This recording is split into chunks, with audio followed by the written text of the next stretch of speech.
Amén, Dios les bendiga en esta mañana. Estamos desde Toronto, Ontario, Canadá. Damos gracias al Señor en esta mañana que nos permite llegar nuevamente hasta sus hogares. Amén. Dios los bendiga, Dios les guarde. Vamos a continuar en esta mañana con el programa de este día, amén. Segunda parte de las 100 ovejas. La parábola de las 100 ovejas. Segunda parte.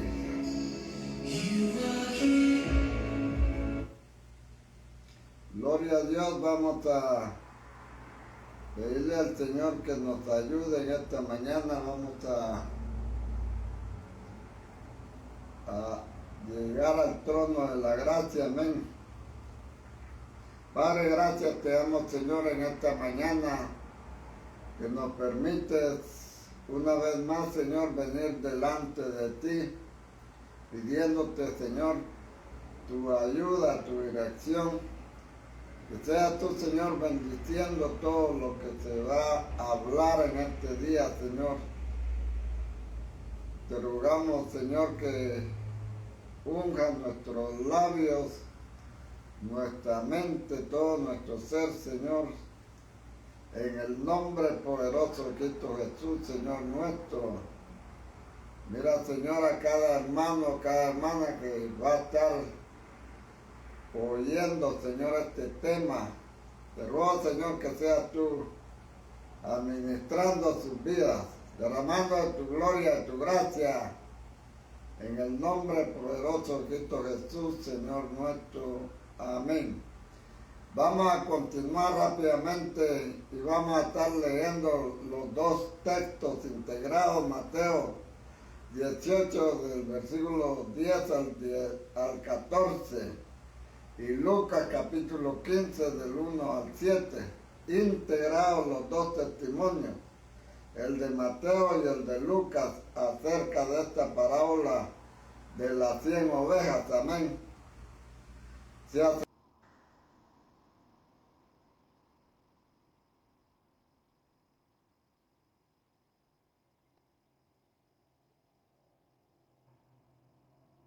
Este a los pecadores recibe y con ellos come.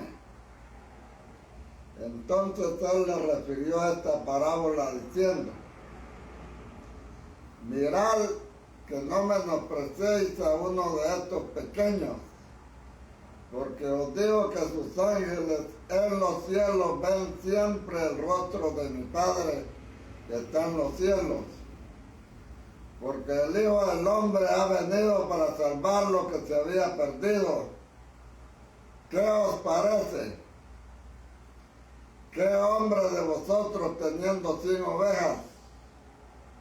Si un hombre tiene 100 ovejas y pierde y se descarría una de ellas, no deja las 99 en el desierto y va por los montes tras la que se perdió a buscar la que se había descarriado hasta encontrarla.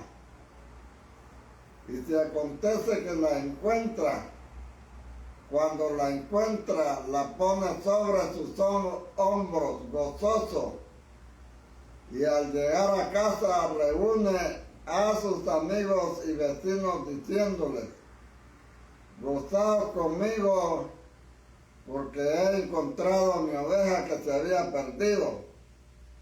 De cierto que se regocija más por aquella que por las 99 que no se descarriaron. Os digo que habrá más gozo en el cielo por un pecador que se arrepiente que por 99 justos que no se necesitan de arrepentimiento. Así no es la voluntad de nuestro Padre que está en los cielos que se pierda uno de estos pequeños. Amén. Vamos a ir ya en el último versículo, amén. así no es la voluntad de nuestro Padre que está en los cielos que se pierda uno de estos pequeñitos. No es la voluntad de Dios que se pierda ninguno. Amén. Dice ahí, de cierto, eso es verdad, como dice, amén, es la palabra. De cierto os digo que se regocija más por aquella que por las 99 que no se descarriaron. No quiere decir que entonces vamos a descarriarnos para que Él se goce. No. Claro que no. Él se goza de encontrarnos. Él nos salvó. Amén. Una hermana que antes de ser cristiana era una bruja y hacía trabajo, como dicen ellos, terribles. Era terrible. Alguien una vez le predicó y le dijo, el Señor Jesús no te va a dejar. Y dice ella que por todas partes donde ella iba el Señor Jesús. Solo ella lo veía, pero iba con ella. Se subía al bus y el Señor Jesús iba con ella. Se bajaba del bus y el Señor Jesús detrás de ella. Llegaba a la casa y el Señor Jesús entraba. No le hablaba nada, pero detrás de ella, esa sombra, ella era una bruja y las brujas pueden ver el mundo invisible, ver demonios, pero ella veía al Señor Jesús detrás de ella. Ella hoy es la esposa de uno de los ancianos de la iglesia en Curitaba, Colombia, una hermana queridísima hoy en día, y era una tremenda bruja, y el Señor detrás de ella. Este hermano le habló del Evangelio y le dijo, el Señor no te va a dejar. El Señor le cumplió a ella, lo podía ver detrás de ella todo el tiempo. Él no le hablaba nada, pero ella percibía el cuidado del Señor acompañándole a donde fuera. Entonces, ella empezó a hablarle, ahora vas a ir a mi casa es un desastre.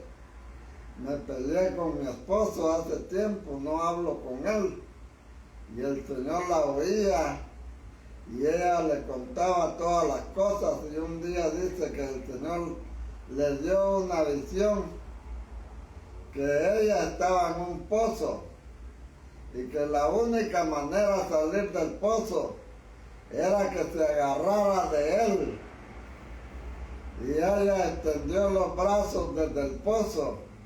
Ella no dijo Señor, solo lo recibió, nada técnico sino espiritual.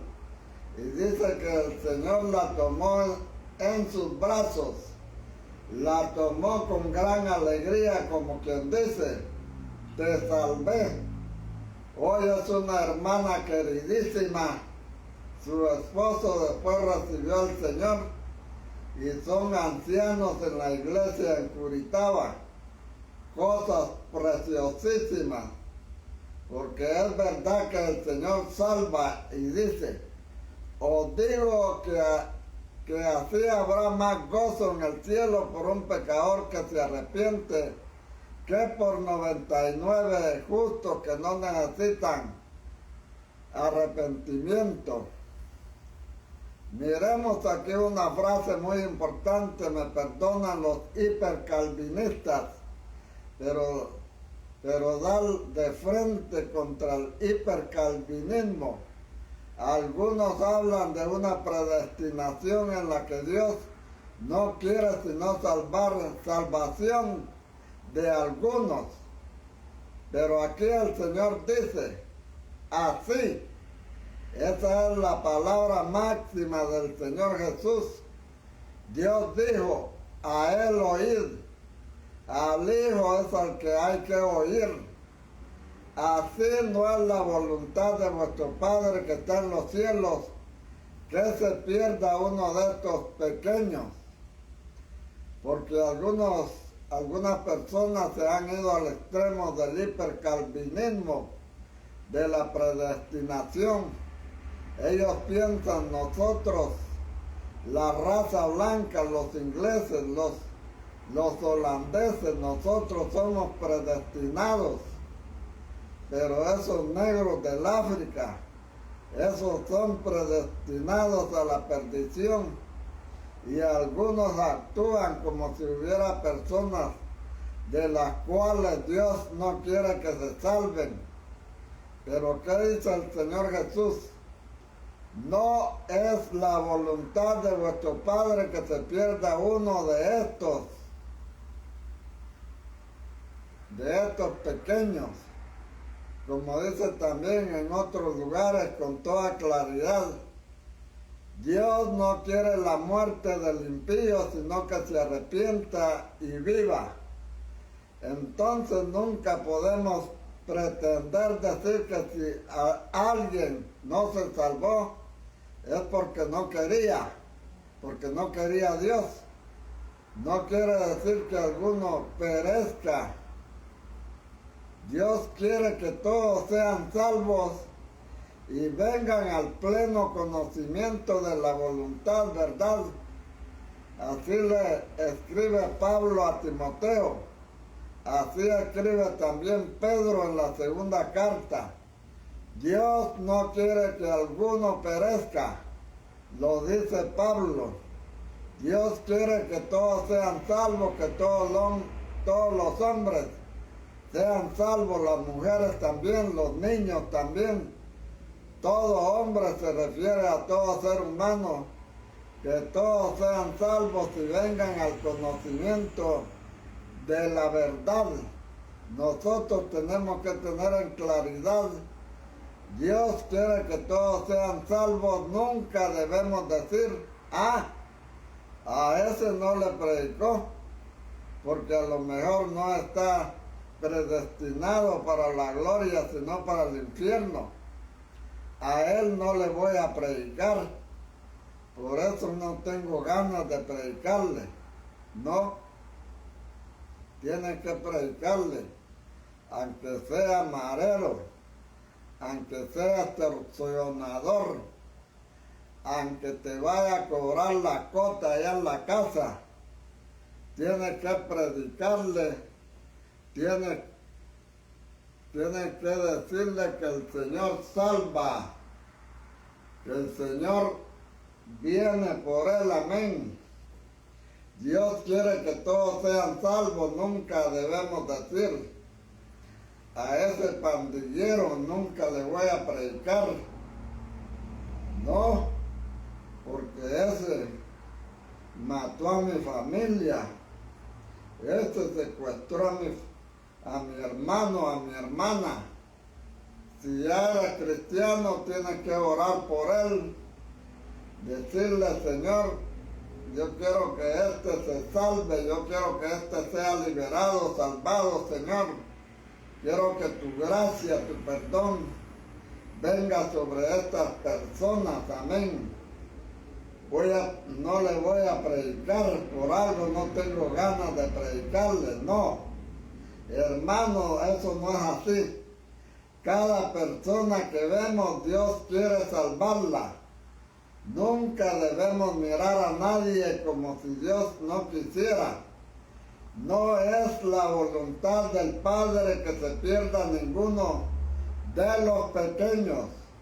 Dice que Él no quiere que alguno perezca.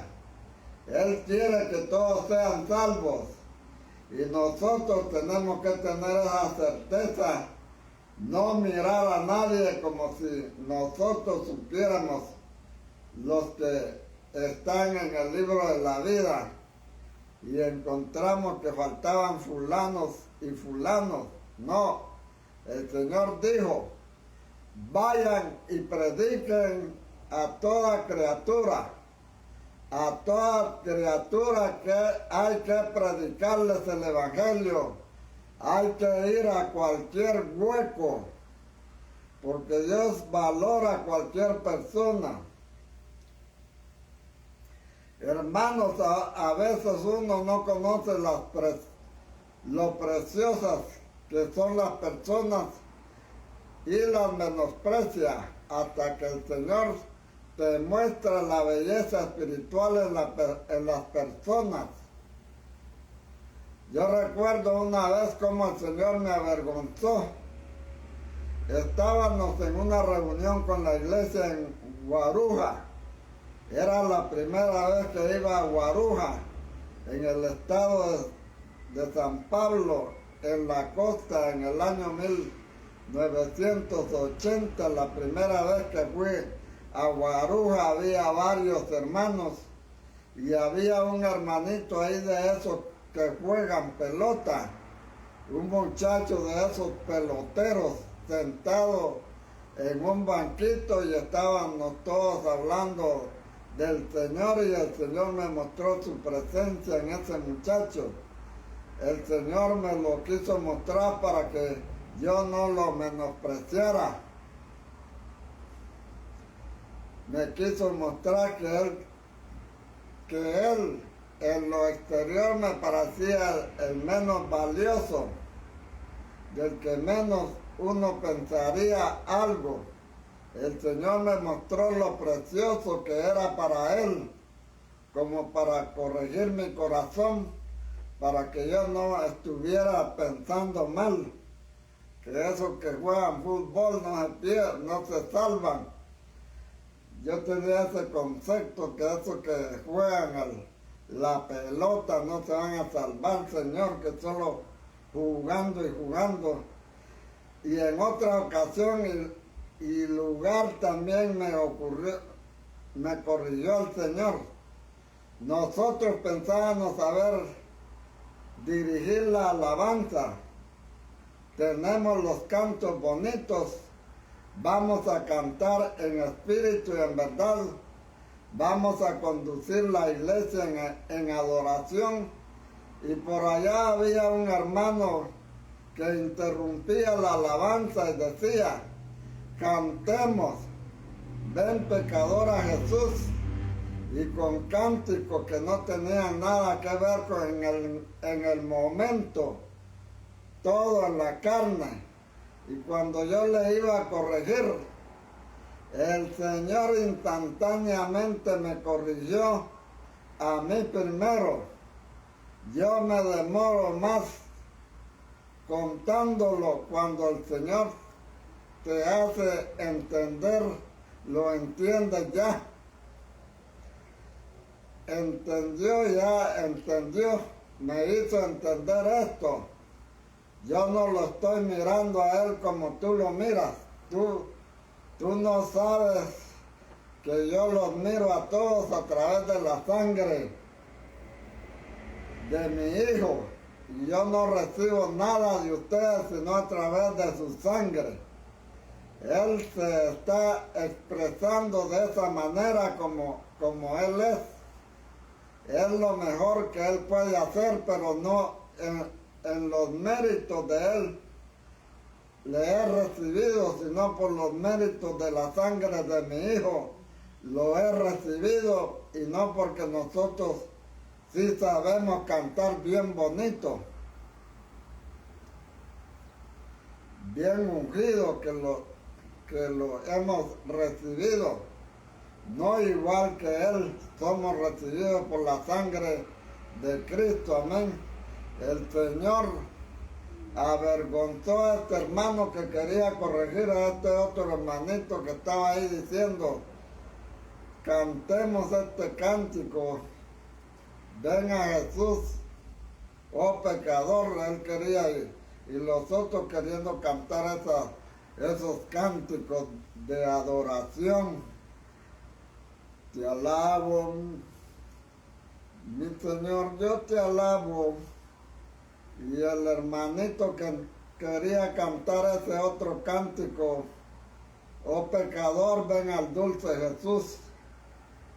Y el Señor lo tuvo que corregir. No es lo que tú quieras cantar, es lo que el Señor recibe, amén. Lo que el Señor ha provisto para ese día. Gloria al Señor, sea quien sea, lo vaya a cantar.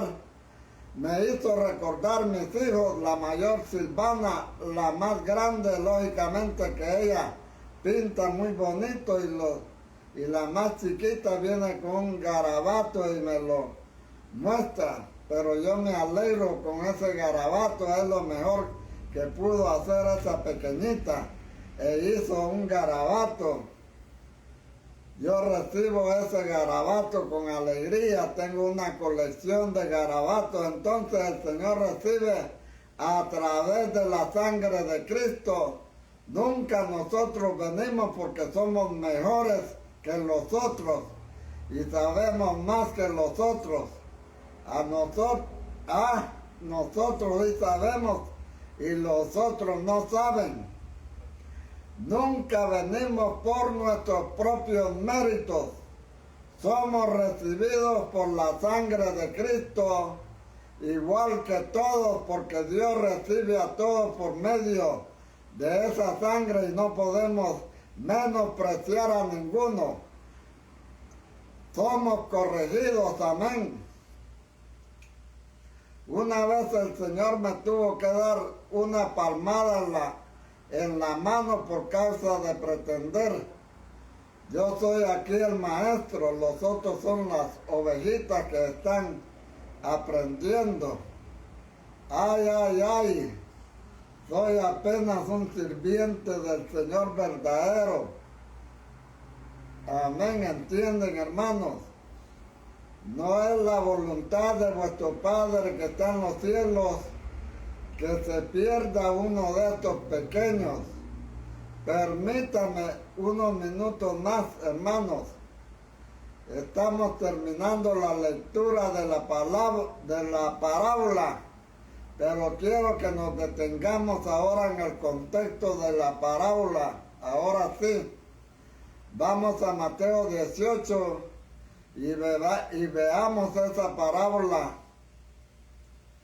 Está en el corazón de una serie de enseñanzas. La parábola está en el capítulo 18, entre el verso 10 y el 14, pero el capítulo tiene 35 versículos. Antes del verso 10 hay 9 versos y del 15 al 35 hay 26 versos. Y miren lo que habla antes de lo que estábamos diciendo. ¿Quién es el mayor?, le preguntan. ¿Quién? ¿Quién es el más importante? Esa es la preocupación de nosotros. Sentimos aquí el más importante. Soy yo a quien se debe la pleitesía y el honor es a mí. Así es que actuamos nosotros. Y luego el Señor les habla de las ocasiones de caer y luego les habla de los dos deudores, de la necesidad de perdonar y cómo se debe perdonar al hermano. Entonces, este es el contexto de esta parábola. Esta parábola está en el corazón de estos temas, porque no es una parábola aislada, sino que es una parábola que está en el corazón de estos temas, porque esta parábola ilustra estos temas. Entonces leamos desde el verso 1 de Mateo 18, dice: en aquel tiempo, ahí está esa sola frase, está ubicando el contexto de la misma parábola en la tierra. En aquel tiempo acababa de anunciar su muerte, luego había hecho un milagro para pagar el impuesto, y ellos, como si no les hubiera hablado de la muerte, como que no entendieron. Les acababa de anunciar, mírenlo ahí en el capítulo 17 del verso 22 y 23, les anuncia que va a morir y ellos están como cuando uno no tiene interés en algo, como que no se da cuenta sino de lo que uno le gusta. Cuando uno no tiene interés en algo, no se da cuenta de lo que dijo. Y Jesús les habló de su muerte. Y ellos estaban pensando quién era el mayor. Imagínense, están tan cegados por sus intereses que el Señor, hablando de que iba a morir, y ellos ni siquiera se dan cuenta. Ellos pensaban que eso era quizás otra parábola.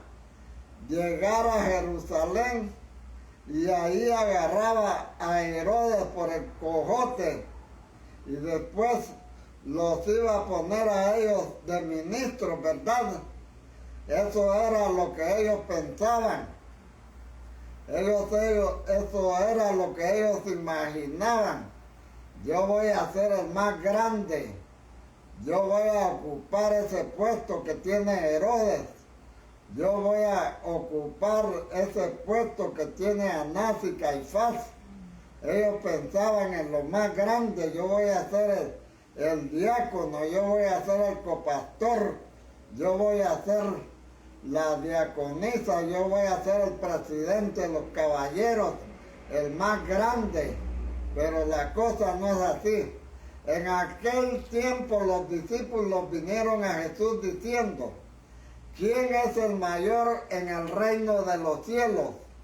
Ellos pensando en el mayor, y el Señor empieza a hablar de los pequeños, porque al Señor le importa lo que es pequeño, más a nosotros miramos por lo grande. Que si yo fuera el más grande. Nosotros siempre estamos pensando en lo grande.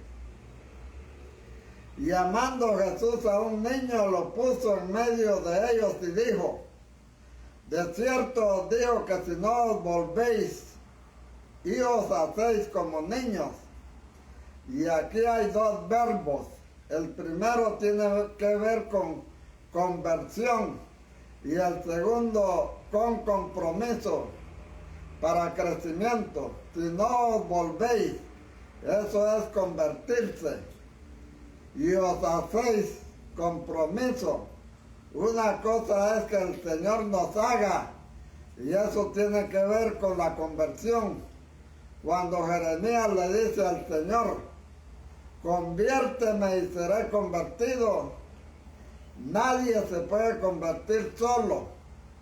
Para poder volverse uno tiene que ser ayudado por el Señor. Entonces aquí el Señor en nosotros, Cristo en mí, y el que me dio por gracia la capacidad para poder elegir. Aquí uno tiene que tomar una decisión. Hacerse niño, hay que volverse de lo que uno es. Estaba buscando grandeza, estaba buscando ser el primero, pero ahora se trata de hacerse, tomar la decisión. Señor, yo quiero hacerme pequeño, yo quiero tener en cuenta a los pequeños, quiero estar con los pequeños, porque en verdad yo soy pequeño. Hacerse como niños. Si no os volvéis y os hacéis como niños, no entraréis. Y aquí está la palabra que aparece.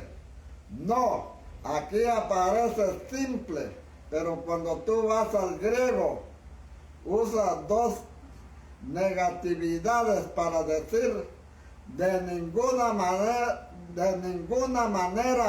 entraréis en el reino.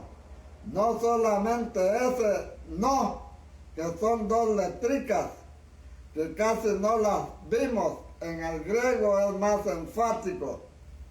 No dice no, sino de ninguna manera entraréis en el reino de los cielos. O sea que para participar en el milenio hay que convertirse y hacerse niño, es decir,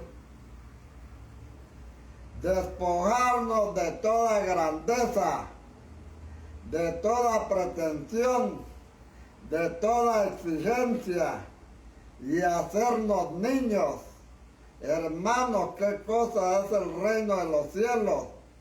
Si no os volvéis y os hacéis como niños, no entraréis de ninguna manera en el reino de los cielos. Verso 4.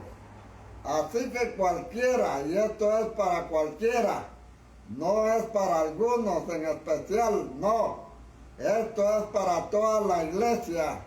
Más adelante en el 18 va a incluir a toda la iglesia. Aquí ya empezó a incluirla. Cualquiera que se humille como este niño, ese es el mayor en el reino de los cielos. O sea que la grandeza en el reino de los cielos es la humildad. La simplicidad es hacerse niño, es confiar, es no pretender cosas. Esa es la grandeza. Y cualquiera que reciba en mi nombre a un niño como este, a mí me recibe. O sea, el Señor envía como embajadores de Él mismo, a los pequeños. Cualquiera que reciba a un niño como este, en mi nombre, es decir, póngale cuidado a los pequeñitos. Dios puede estarte hablando por un pequeño. A veces uno no se da cuenta de que está rechazando al mismo Señor. Por eso tenemos que ejercer vigilancia constante sobre nuestro propio corazón, sobre nuestra manera, sobre nuestras pretensiones, porque Él recibe a un pequeño en el nombre del Señor.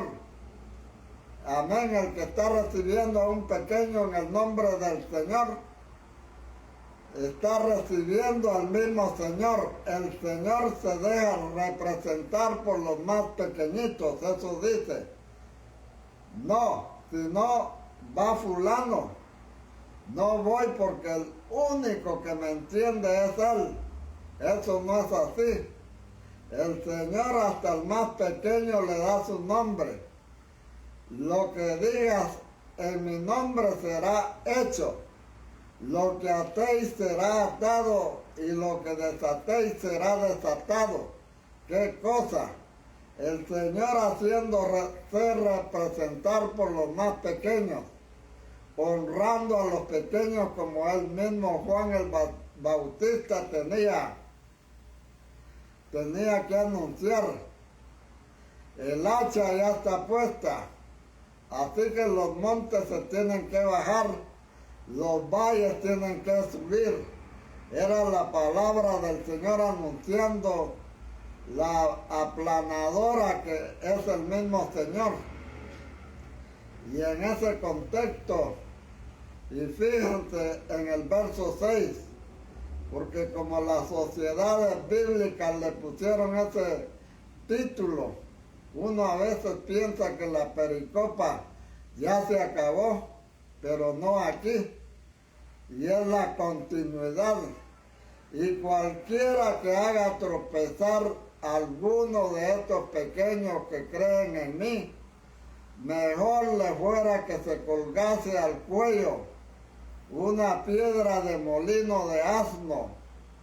La piedra de molino de asno se refería a piedras que eran tan pesadas que los hombres no la podían mover. La tenían que mover los asnos o los burros. Es mejor, y la palabra más exacta es preferible, que le pongan en el cuello o en el pescuezo, alrededor, en el perímetro de la tranquea, una piedra de molino, de la que mueven los burros, que no hacer tropezar a un pequeñito, porque irse al fondo del mar es una cosa, pero irse a la gehenna es otra, peor, ¿verdad? Entonces dice, mejor, o sea, preferible le fuera que se colgase al cuello una piedra de molino de asno y que le hundiese en lo profundo del mar. Ay, este ay del mundo por los tropiezos. La palabra tropiezo aquí es escándalo. El mundo a veces no solamente inconscientemente, sino a propósito, escandaliza. No solo el diablo, ya sabemos que el diablo está condenado y él lo que quiere es condenar a los demás que pueda, él los quiere condenar, pero seres humanos a veces hacen cosas a propósito para destruir al otro. Es terrible. Ay del mundo por los tropiezos. Y luego dice, porque es necesario que vengan tropiezos y escándalos. El Señor sí permitió el periodo del mundo y permitió que su propio Hijo fuera probado. Y su Hijo venció a Satanás. Ahora Él va a permitir que nosotros seamos probados para que la victoria de Cristo en nosotros se demuestre como verdadera. Entonces Él va a permitir los tropiezos, las tribulaciones y las pruebas. Por eso de esa manera Pablo consolaba a las iglesias. Es necesario, no solo opcional, es necesario que a través de muchas, no solamente esta, sino muchas otras, muchas tribulaciones, entremos en el reino. Es necesario que haya tribulación, es necesario que enfrentemos distintas pruebas y que venzamos diferentes tropiezos y escándalos. Es necesario que vengan estas cosas. Por eso dice aquí, es necesario que vengan tropiezos. Pero ay de aquel diácono por el cual vienen los tropiezos. Ay de aquel hermano, de aquella hermana chismosa, por el cual vienen los tropiezos. Ay de aquel joven, de aquella joven, por el cual vienen los tropiezos. Ay de aquella junta que se junta para dar un veredicto y decir, hermanos, aquella hermana pecó, aquella hermana andaba con fulano y tal, aquella hermana se fue para allá para pasear y dicen que andaba paseando allá en las playas, hermanos, vamos a juntarnos. El pastor llama a la junta, llama a los diáconos, carnudos, carnales, llama a los bandos ahí para dar un veredicto. ¿Qué dicen ustedes, hermanos? Esta hermana andaba así, así. Vamos a sentarla en la banca, vamos a decirle que ya no tiene más privilegios hasta que se arrepienta.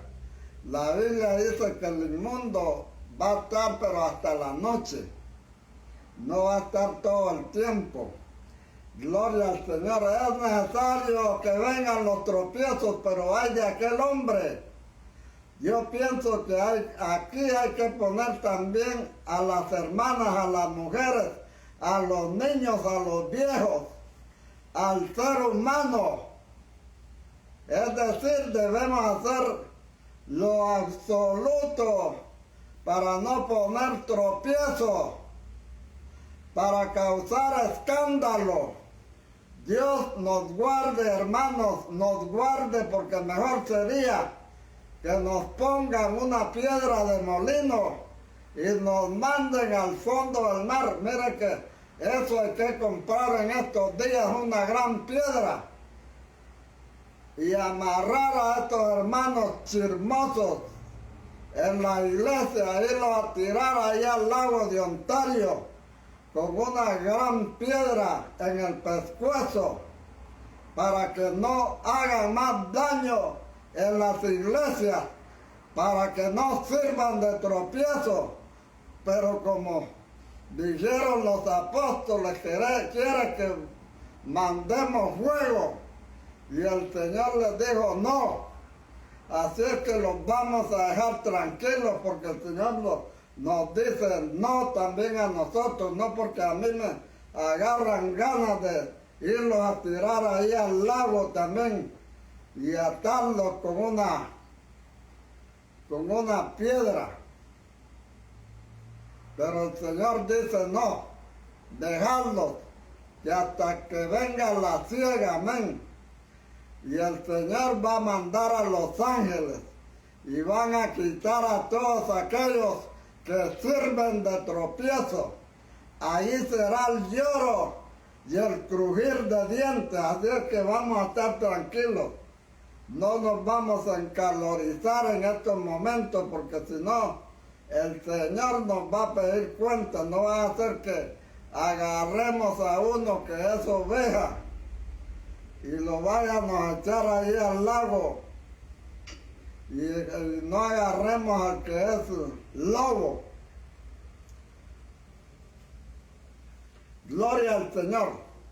Entonces, pongan esa piedra de molino y nos manden al fondo del mar. En estos tiempos es así, están ofreciendo drogas a los niños. En los colegios les dan un caramelo con droga para enviciarlos.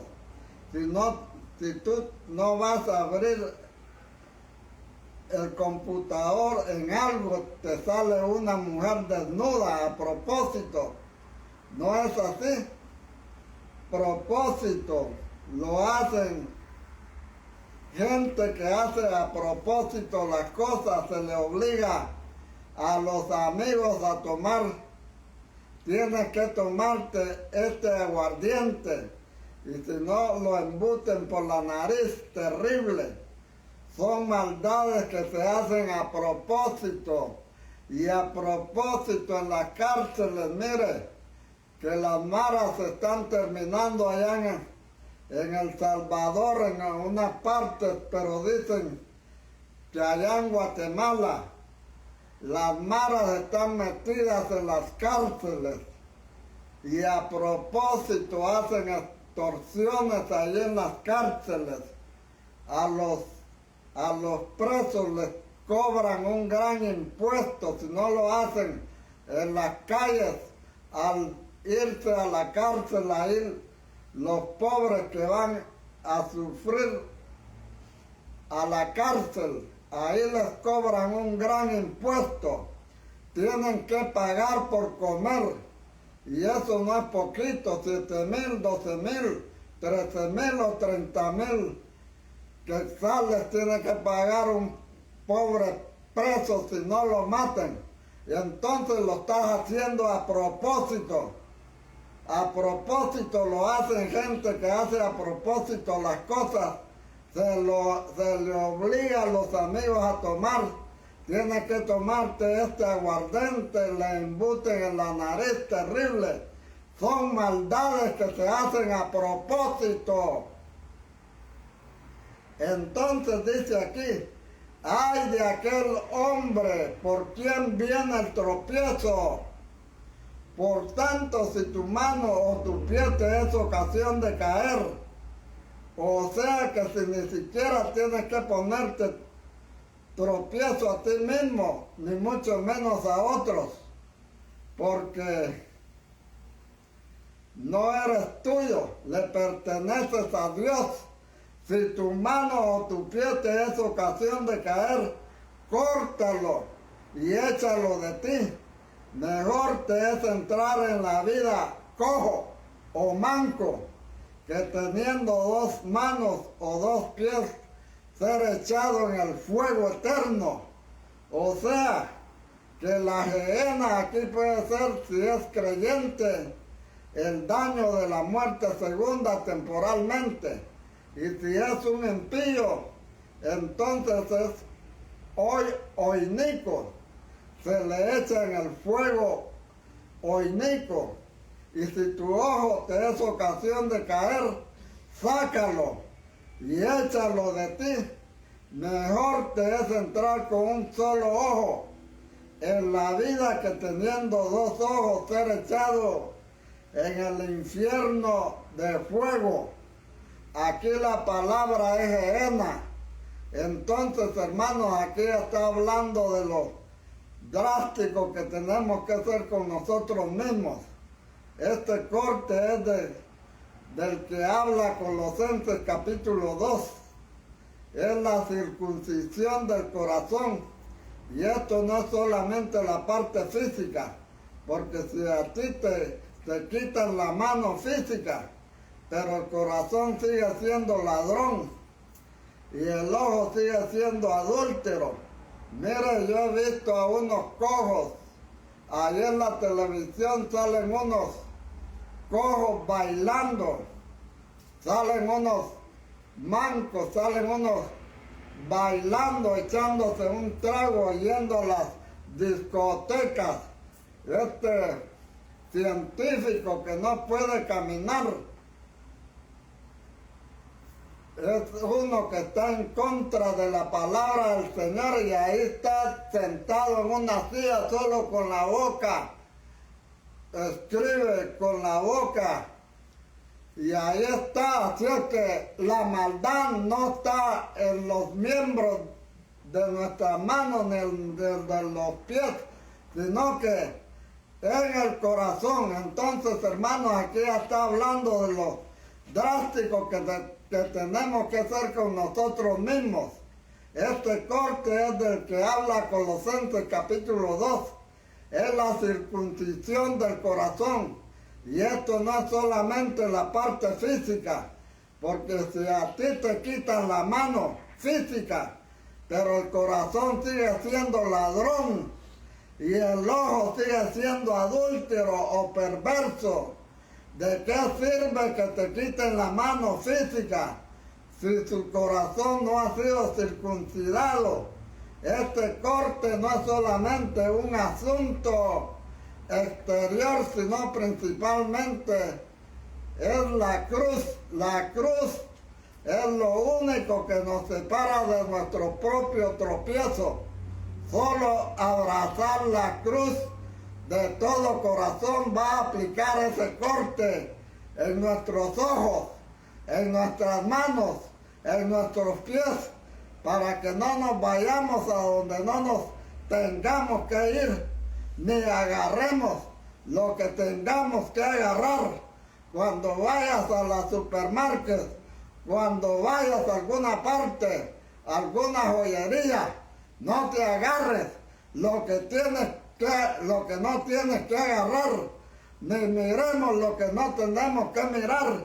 Tenemos que cortarlo, cortarnos a nosotros mismos, abrazar la cruz, que nos corte lo más profundo, para que no ponernos tropiezo a nosotros mismos, ni a otros. Yo creo, hermanos, que abrazando la cruz podemos hacer mucho bien, pero si no podemos hacer mucho mal, amén. Si no vamos a la cruz, vamos a hacer mucho mal y podemos escandalizar a muchos y evitar que muchos reciban al Señor o crezcan en el Señor. Esto es para detenernos, para pensar. Gracias al Señor que nos da esta oportunidad de encarar sus palabras para que esas nos ayuden. Amén, hermanos. Entonces, en ese contexto que aquí habla de la parábola, pero fíjense que en el verso 15, después de la parábola de las 100 ovejas, dice: por tanto, es decir, no podemos menospreciar a un pequeñito, por lo tanto no podemos escandalizarlo, ni siquiera nosotros mismos. Por tanto, es que en la vida de la iglesia tenemos que buscar que cada hermano sea restaurado. Ese, por tanto, es que no está aislando esas instancias que el Señor establece aquí. No, es para nosotros, es para cumplir la parábola de lo importante que es cada pequeño, cada hermano, cada hermana que se juega en la iglesia. Tenemos, gloria al Señor, eso es importante para el Señor. Si tú serviste de tropiezo, arrepiéntete. Entonces dice, por tanto, o sea que esta parábola tiene consecuencias, y esa consecuencia es la vida práctica, en las relaciones de los miembros de la iglesia. Esa parábola no es solamente yo era la oveja perdida y me salvó, qué lindo, no, solo eso, no es solo eso, hermano. Puede ser la oveja y tú tienes que cuidar a tu hermano. Si tu hermano pecó contra ti, no te preocupes porque pecó contra ti. Preocúpate del problema que se le viene a tu hermano. Si no se arregla su problema, no es para tú estar en paz, es para que el otro no le venga la cosa, amén. Entonces dice ahí, si tu hermano peca, algunos manuscritos añaden contra ti, otros no sabemos, pero ya sea que lo diga explícitamente o tácitamente, el contexto lo implica. Entonces vamos a decir contra ti. Ve, tú. No es eso, no tiene que ver conmigo. Él pecó, eso es problema de él. No, es solo problema de él, es problema tuyo. También tú tienes que ir a hablar con él en privado. No vayas a tratar esto en público. No vas a avergonzarlo en público, ni vas a ir a otro, sino a él mismo. Ve y repréndele estando tú y él a solas, solo los dos. Los problemas no son para el público, nuestros problemas solo son nuestros. Si pecamos contra el Señor, es con Él. Si pecaste contra alguien, es con esa persona. Si la persona pecó contra ti, tienes que ir a esa persona a solas. Eso no se tiene que tratar fuera de instancia, es a solas. ¿Y qué hay que hacer? Has ganado a tu hermano, o sea que lo importante era ganarlo. O sea que no le venga algo peor a esa persona. Hay que ganar a esa persona. Lo importante no es desahogarme yo. Lo importante es que el otro sea ganado porque se metió en un problema grave al pecar contra un pequeñito, porque lo hacemos a un hijo o una hija de Dios. A Cristo se lo hacemos, entonces por eso dice ahí, mas si no te oyere, es decir, si la persona insiste en ser solamente externa, no ha sido tocada en su espíritu, no ha recibido la magnitud del pecado que ha hecho, ni del peligro en que está metido, entonces dice, toma aún contigo a uno o dos, para que en boca de dos o tres, uno o dos, tú eres el que decides si llevas a uno o si llevas a dos, para que sean dos o tres contigo. No dice que tiene que ser uno ni que tienen que ser dos. A veces puede ser uno para que contigo sean dos, o puedan ser dos para que contigo sean tres. Eres tú el que debes decidir. Solo después de tratar las cosas en privado, solo después, cuando no ha habido realmente una conciencia clara, un arrepentimiento y un pedir perdón, entonces testigos, personas que conocen la realidad del asunto, que en boca de 2 o 3 testigos conte toda palabra, es decir, todo rema, todo asunto, 2 o 3 testigos. Verso 17. Sí, tercera instancia es la última instancia, hermanos. El Señor estableció solo 3 instancias. La privada, segundo, la instancia de los amigos íntimos cercanos que conocen la cosa, y tercero, la iglesia de su localidad. Ahí se acaba todo. De ahí no tiene que salir última instancia. Si los oyere a ellos, dilo. Si no lo oyere a ellos, dilo a la iglesia. Es decir, a la iglesia en su localidad, no a la iglesia universal, ni de todos los siglos, ni de todos los países, sino a la iglesia en donde tú vives. Dilo a la iglesia. Y si no oyere a la iglesia, como dijo Pablo, entréguenselo a Satanás, para que Satanás le dé una cachetadita, de esas cachetaditas que sabe dar Satanás, que ya casi te mata. Entonces dice, si no lo oyera a la iglesia, tenlo por gentil o publicano. ¿Qué relación tiene la iglesia con gentil y publicano? No lo condena, no lo manda al infierno, no lo decapita, simplemente guarda distancia, porque sabe que es una persona que está actuando impíamente. Pero si una persona no oye a la iglesia guarda distancia de esa persona de la misma manera que lo hace con un gentil, como si fuera uno del mundo.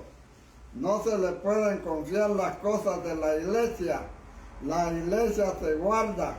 Por eso la iglesia no come con aquellos que llamándose hermanos son borrachos, ladrones, mujereros, extorsionistas y todas esas cosas. Verso 18 dice, de cierto os digo que todo lo que atéis en la tierra, aquí está la traducción, dice, será atado en el cielo. La traducción más exacta es, ha sido atado en el cielo. O sea que los cielos son los que ponen el sentir en esos 2 o 3, o en la iglesia para pronunciar una sentencia por una situación difícil. La cosa es así, y en ese caso no podemos tratar más con esa persona. Tenemos que dejar a la persona que siga su propio camino. Eso es delicado. Lo que atéis habrá sido atado en el cielo, y todo lo que desatéis en la tierra o desliguéis habrá sido desligado en el cielo. O sea, que hay una relación entre el cielo y la tierra. Cuando un grupo de hermanos de los ancianos o de los 2 o 3 testigos están examinando una situación con imparcialidad, con temor de Dios, no representando el sentido del lado A ni del sentido del lado B, sino el sentir del Espíritu. Y cuando el Espíritu pone ese sentir, nos damos cuenta de que fue el Espíritu el que puso en la iglesia el sentir. Entonces la iglesia se pronuncia, no solo se pronunciaron los hombres, el cielo se pronunció a través de la iglesia. Si 2 de vosotros se pusieran de acuerdo, esa palabra de acuerdo es la palabra sinfonía en el griego. O sea, sinfonía es cuando hay el acuerdo de varios instrumentos que a una voz están dando una melodía de acorde, amén, ordenada, bonita. Entonces ponerse de acuerdo es como una sinfonía cuando hay el mismo sentir entre los santos sobre un asunto. No es solo los santos los que están hablando, es el testimonio del propio Espíritu Santo de Dios hablando a través de los hermanos. Pero eso nunca debemos procurar hablar sino lo que el Espíritu diga. Nunca tenemos que actuar en función de nuestras propias afinidades naturales, de nuestras propias conclusiones, que aquí está escrito, así dice el concilio tal, en el párrafo tal dice que la fulana tal, que si la fulana dice que fue hallada, como llegaron los fariseos con aquella mujer en el acto del adulterio, que la ley de Moisés decía que si alguna mujer era hallada en el acto del adulterio tenía que morir. Y le preguntaron a Jesús, ¿y tú qué dices? Jesús no le respondió, porque podemos meter la pata nosotros. Pero Jesús no le respondió, porque ¿qué tal si tú mismo estás en pecado, estás sentenciando a una que cometió alguna falta? Tú misma o tú mismo estás en pecado y estás aplicando la ley del concilio. Mira, hermano, que esta hermana fue hallada allá en bikini bañándose en una piscina. Y aquí dice que el concilio dice que no se debe de bañar en bikini, hermano. Entonces vamos a condenarla porque el concilio tal dice que no se debe de bañar en bikini. Vamos a condenarla, vamos a decirle que se va a quedar en la banca ahí por unos 2 años, o la deja para siempre, porque la desanimas. Esa hermana ya no quiere saber más de esa iglesia, la desanima y se va, poco a poco se va yendo. Poco a poco ya no aparece más en la iglesia. Entonces nunca tenemos que actuar en función de nuestras propias afinidades naturales. Nosotros podemos tener afinidades naturales, podemos tener inclinaciones naturales. Estas personas me gustan más, son mis amigas. Estas personas son antipáticas. Estas me son antipáticas. Nunca la naturalidad es buena consejera. Tenemos que renunciar a nosotros mismos. Puede ser nuestra madre, nuestra esposa, nuestro esposo, nuestros hijos, los parientes, los que sean, pero si está fuera del Señor, hay que decir, está errado.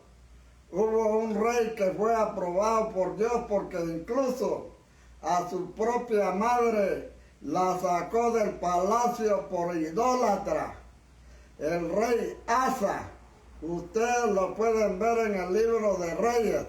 El Señor Jesús nunca se guiaba en los asuntos en un plano de la naturaleza. Cuando le dijeron, bienaventurados los pechos que mamaste y el vientre que te trajo, ¡ay! El Señor dijo, antes que eso, bienaventurados los que oyen la palabra y la guardan. Eso es más importante que mi propia madre, dijo Jesús. Con mi madre no se metan, dijo Jesús. Estaban dándole gloria a María y Jesús dijo un momento, con mi madre no se vayan a meter. Lo más importante es más bienaventurados los que oyen la palabra y la guardan. Eso es más importante que mi propia madre. Otra vez le dijeron, Señor, tu madre y tus hermanos te necesitan en la puerta. Y él respondió, ¿quién es mi madre y quiénes son mis hermanos? Estos, los que hacen la voluntad de Dios, esos son mi madre y mis hermanos. Nunca tenemos que resolver los asuntos con base a cosas naturales porque somos parientes o porque somos hermanos, porque somos amigos. Nada de eso. Nunca tenemos que andar en el plano natural. Las emociones en el plano natural son usadas por Satanás. Que el Señor lo reprenda. Una vez vino Pedro en el plano natural a defender a Jesús. Señor, pobrecito mi Señor, ¿qué te va a pasar allá en Jerusalén? Tú no vas a ir a Jerusalén a la cruz. Y el Señor le dijo, ay Pedro, ¿cómo me quieres? ¿Cómo me amas, Pedrito? Le dijo Jesús. No, el Señor no le dijo así. El Señor le dijo, apártate de mí, Satanás, porque me eras tropiezo. Le era tropiezo por medio de emociones humanas, por medio de compañerismo en la carne. Satanás usa los compañerismos en la carne para ponernos tropiezos, para enredarnos más. Por eso nunca debemos de actuar en la carne, porque entonces no vamos a representar el Espíritu. Tenemos que negarnos a nosotros mismos para que el Espíritu nos pueda dar el discernimiento real de la cosa y poder pronunciarnos en el nombre del Señor. Amén. Nunca debemos entrar en la batabola, en el remolino de las emociones. Debemos de frenar y abrazar la cruz y despojarnos de todo afecto, de todo desafecto, simpatía, antipatía natural, negarnos a nosotros mismos y decir, Señor, tú ves las cosas, y ser absolutamente honestos consigo mismos y honestos con las personas y pronunciarse en el nombre del Señor. Cuando el Señor puede expresarse a través de dos o tres, lo que ellos atan ha sido atado en el cielo, lo que ellos desatan ha sido desatado en el cielo. Cuanto más cuando no solo dos o tres, sino la iglesia en general expresa su sentir verdadero. Por eso, hermanos, tenemos que preocuparnos cuando la iglesia siente algo, cuando ofendemos a la iglesia, cuando entristecemos a la iglesia. Es cosa de pronunciarnos, no debemos de justificarnos a nosotros mismos. Debemos preocuparnos si la iglesia fue entristecida, porque la iglesia es la última instancia en la tierra. Ya no hay otra apelación, solo el tribunal de Cristo. Eso es cuando Él venga, la última instancia de apelación en la tierra. Es la iglesia en el Espíritu. La iglesia no andando en sus afanidades o en sus desafinidades naturales, sino que cuando el Espíritu se pronuncie en el atar o en el desatar del Señor, ligar o desligar. Por eso el Señor, cuando sopló el Espíritu, cuando resucitó, les dijo al final, recibid el Espíritu, lo que remitiere será remitido, lo que retuviere será retenido. Como la iglesia se da cuenta de que no ha habido un sincero arrepentimiento, la iglesia retiene, dice, esta persona está jugando, esta persona está solamente queriendo salirse con la suya. Cuando la iglesia retiene, el cielo retiene. Cuando la iglesia ve que hubo un sincero arrepentimiento, ¿cómo no se va a perdonar? La iglesia perdona, la iglesia remite y el cielo remite. Lo que remitiere será remitido, lo que retuviere será retenido. Y eso es en el contexto de las 100 ovejas. ¿Se dan cuenta? En el contexto de no acusar, de no causar daño a ninguno de los pequeños, de los santos de la iglesia, ni siquiera a los de afuera.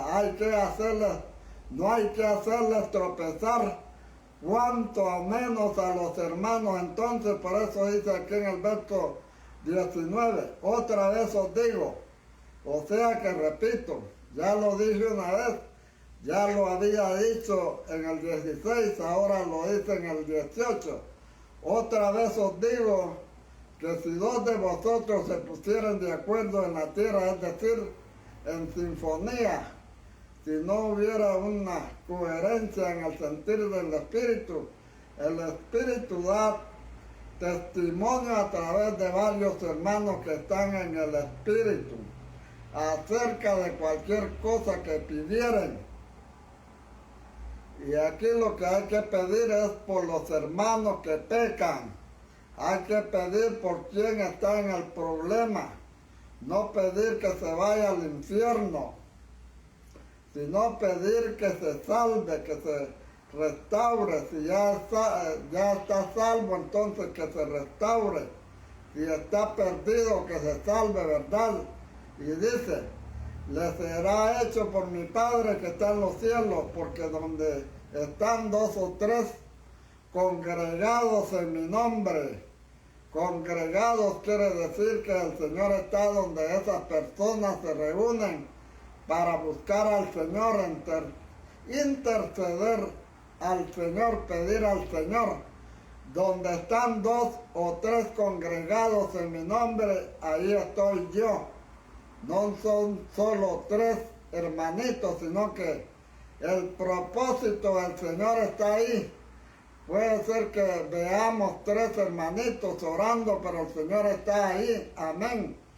Verso 21 dice, entonces se le acercó Pedro y le dijo, Señor, ay, eso ya le pareció un poco duro a Pedro. Bueno, debo perdonar a mi hermano, pero ¿hasta cuánto, Señor? Ya no lo puedo perdonar tanto, es demasiado. Señor, ¿cuántas veces perdonaré a mi hermano que peque contra mí? Hasta 7.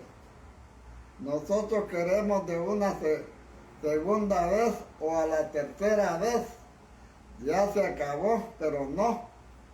Jesús le dijo, no te digo que hasta 7, sino hasta 70 veces 7. O sea, 49 y después de 49 por 49 y 9 y después de 580 por 580, o sea, infinito por 7 pasó 7 por 7 y después se va por encima. Ese es un principio. No te digo que hasta 7, sino hasta 70 veces 7. No es 7 más 7, sino 70 plus 7. 490 hay que estar dispuesto a perdonar por siempre. ¿Por qué? Porque nosotros cada vez que nos acercamos al Señor, queremos que Él nos perdone. El Señor dijo, si perdonáis a los hombres sus ofensas, así también vuestro Padre perdonará las vuestras. Pero si no perdonáis, ahí tiene que enseñarte lo que significa perdonar. Ya me pasé la hora. Vamos a orar. Padre, en el nombre de Jesús, Señor nuestro, ahora sí nos fuimos sin freno. Gracias, Señor amado, Padre Santo. Vamos a orar, amén.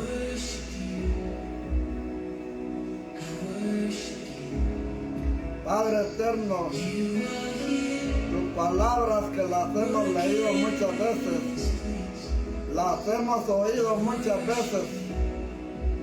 Ojalá, Señor, no pase por encima de nosotros.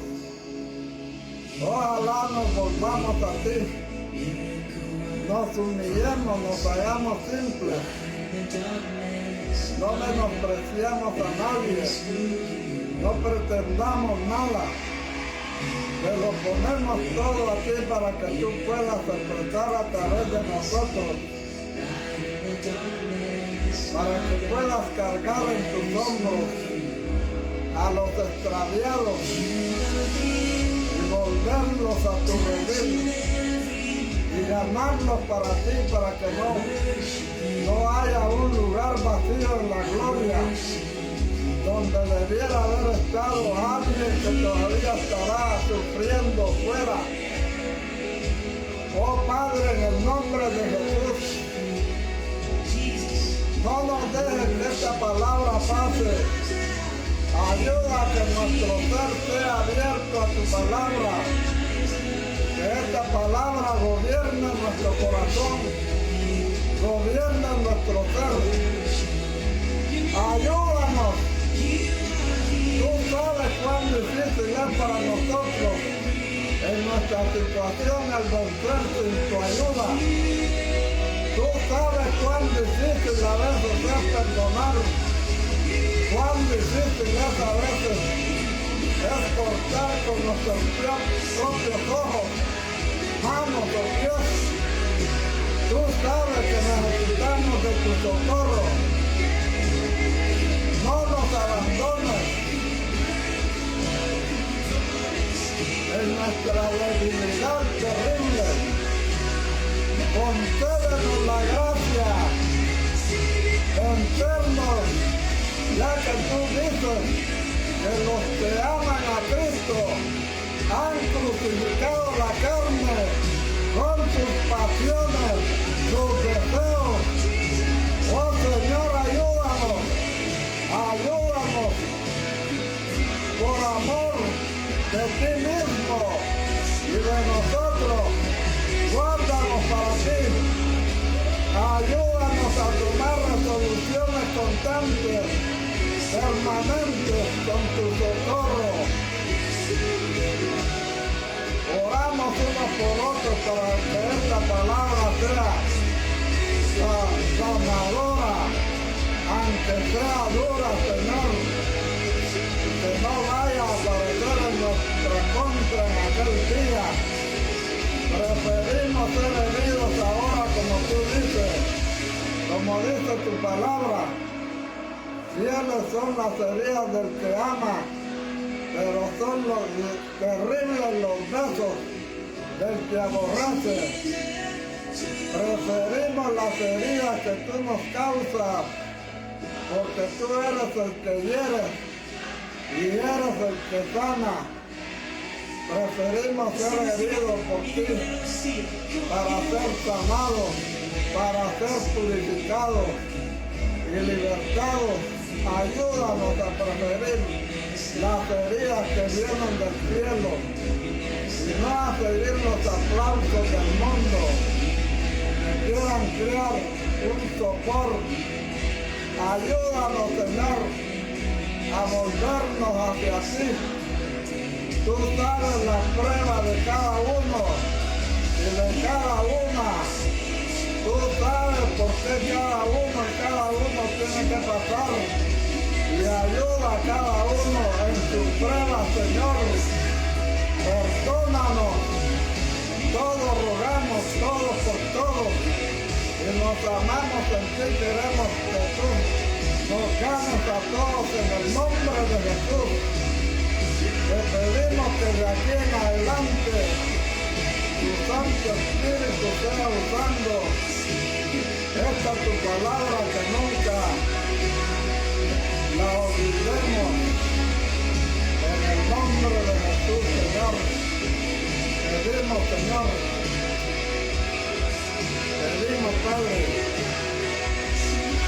pedimos, Señor, en el nombre de Jesús. Pedimos, Padre Santo, aleluya, derrama tu gloria, derrama tu gracia, derrama tu poder, Señor, derrama de tu Santo Espíritu. Mira aquellas personas que hemos dañado, Señor, en esta hora.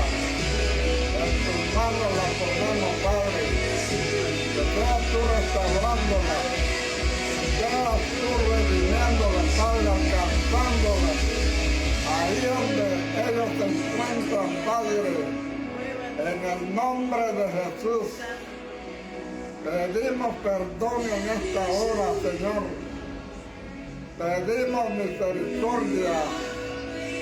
Pedimos, Señor, de tu gracia, de tu poder, Señor.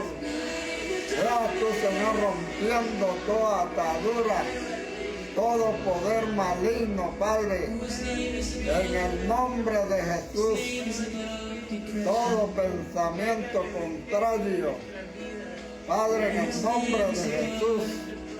Atamos todo espíritu inmundo, atamos todo poder maligno.